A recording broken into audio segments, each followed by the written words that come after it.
Hola, hoy vamos a explorar una manera, la verdad, revolucionaria de entender la historia, una que nos invita a mirar mucho más allá de los titulares del día a día, para encontrar esas fuerzas profundas que, de verdad, mueven el mundo. Así que, arranquemos. Pensemos un segundo. ¿Qué es la historia? Casi siempre nos la imaginamos como una línea de tiempo, ¿no? Una batalla por aquí, una elección por allá, reyes, presidentes, una cadena de eventos uno detrás del otro. Pero, ¿y si todo eso fuera nada más que la superficie? El problema con esa visión, claro, es que se queda en la superficie, en lo más llamativo y dramático. Y sí, puede ser emocionante, pero al final nos da un cuento muy superficial, uno que, muchas veces, nos distrae de lo que de verdad importa. Bueno, y aquí es donde entra en escena un historiador francés importantísimo, Fernand Braudel. Él decía que enfocarse solo en los eventos era como quedarse mirando en la espuma en la superficie del mar. Ojo a la metáfora. Para él, los eventos son como fuegos artificiales, súper explosivos, hacen un montón de ruido, nos llenan la vista, pero su llama dura un suspiro. Y claro, si solo nos quedamos con la espuma, nos perdemos lo más importante, las mareas, las corrientes profundas que están moviendo todo el océano por debajo. Por eso, Braudel propuso que necesitábamos una especie de nuevo mapa para navegar el tiempo. Un mapa que nos mostrara esas fuerzas ocultas que, muy silenciosamente, le dan forma a nuestro mundo. Y para eso desarrolló su idea central, que es brillante. Y la podemos entender perfectamente con la misma metáfora del océano. Para él, la historia no es una sola cosa, sino que tiene tres niveles, tres capas de tiempo que están ocurriendo a la vez, aunque a simple vista no las notemos. A ver, la primera capa, la de la superficie, es lo que él llamó el tiempo corto, o sea, el tiempo de los eventos. Es caótico, ruidoso y acapara toda nuestra atención. Es el tiempo de los noticieros, de los periodistas. Las crisis políticas, las batallas, son básicamente las olas que vemos romper en la orilla. Ok, si bajamos un nivel, nos encontramos con el tiempo medio, lo que él llamaba la coyuntura. Estas ya no son las olas, son las mareas de la historia. Se mueven en ciclos, ¿saben? Son más lentos, más predecibles y pueden durar décadas. Aquí es donde vemos, por ejemplo, los ciclos económicos, las subidas y bajadas de precios o los grandes cambios demográficos. Tienen su propio ritmo. Y por último, llegamos a la capa más profunda y la más poderosa de todas, la larga duración, la famosa longue durée.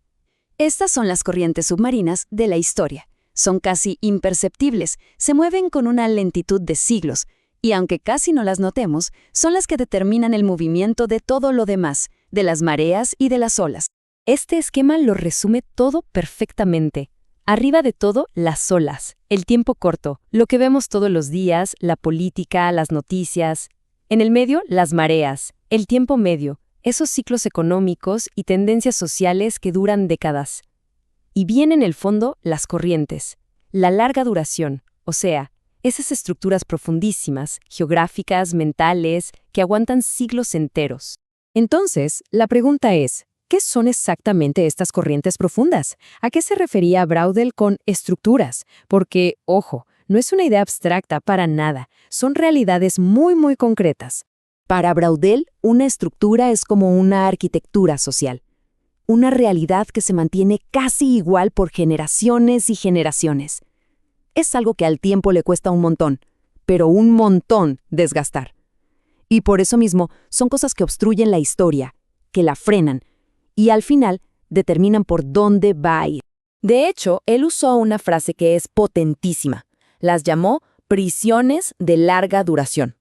¿Por qué prisiones? Porque estas estructuras, a la vez que nos sostienen, también nos encierran, nos limitan. Ponen las reglas del juego, los límites de lo que es posible para una sociedad en un momento dado. Son como barreras de las que es súper difícil salirse. A ver, para que quede más claro, pensemos en ejemplos. Están las estructuras geográficas, el clima, tener montañas cerca o un mar, eso lo condiciona todo. También hay estructuras mentales, las formas de pensar, las creencias, las cosmovisiones que marcan a toda una civilización. Y claro, las económicas, como sistemas que duran siglos, por ejemplo, el capitalismo comercial en Europa.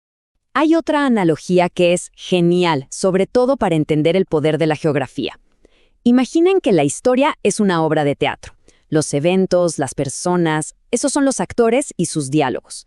El tiempo corto, lo que vemos en el momento. Pero la geografía es el escenario. Y es el escenario el que determina por dónde se pueden mover los actores, ¿no? Condiciona toda la obra. Ahora, el objetivo de Braudel era mucho más ambicioso. No quería solo agregar una capa más de análisis. No. Lo que él buscaba era transformar por completo el estudio de la historia, convertirla en una ciencia social mucho más completa. Él estaba convencido de que la historia no podía seguir aislada como si fuera una isla. De hecho, propuso una especie de mercado común para las ciencias humanas, un lugar donde la historia conversara, colaborara de verdad con la geografía, con la economía, con la sociología, porque solo así, decía él, se puede tener la foto completa de una sociedad en vez de ver solo pedacitos sueltos. Ok, llegados a este punto, la pregunta es, ¿y todo esto para qué? ¿Por qué es tan importante hoy en día? ¿Cuál es la gran lección que nos deja esta forma de ver el mundo? Pues el punto clave es este.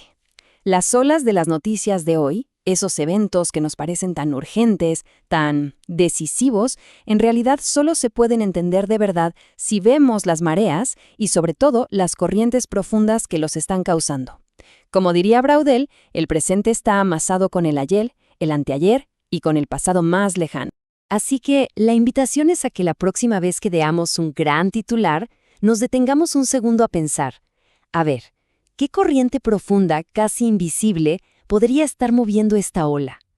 ¿Qué estructuras geográficas, mentales o económicas están ahora mismo marcando las reglas de nuestro presente? Hacerse esa pregunta puede cambiar por completo la forma en que vemos el mundo.